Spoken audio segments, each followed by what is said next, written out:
Now we will discuss about adapter pattern. The adapter pattern is a design pattern that allows incompatible interfaces of two classes to work together by creating a bridge between them. This pattern falls under the structural design pattern category. We use the adapter pattern when we have two classes with incompatible interfaces and want to make them work together without modifying their original code.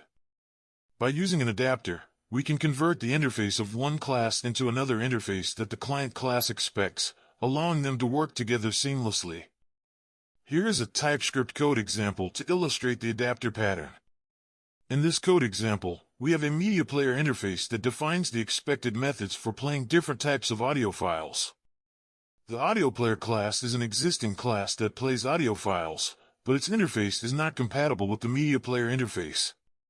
To make them work together, we create a media adapter class that implements the media player interface and acts as a bridge to the audio player class.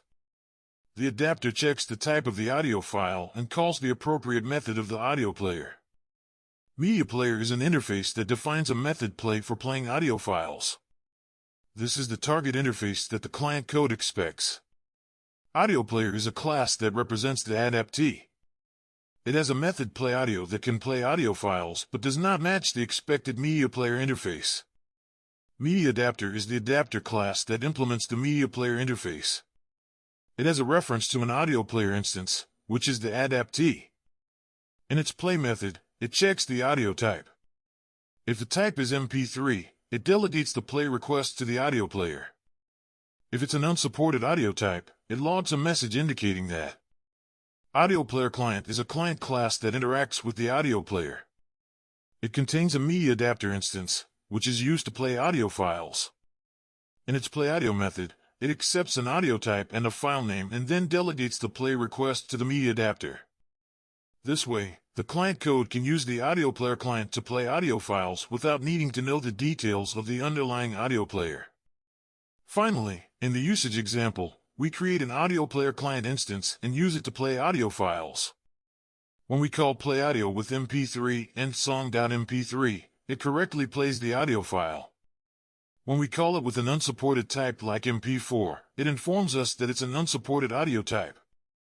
In summary, this code demonstrates the adapter pattern, which allows the audio player, adaptee, with an incompatible interface to work seamlessly with the client code that expects a media player interface.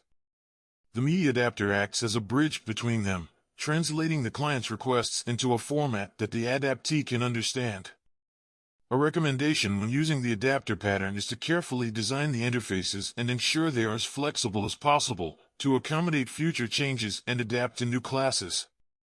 Also, consider the trade-off between simplicity and performance when choosing to use an adapter rather than modifying existing code directly.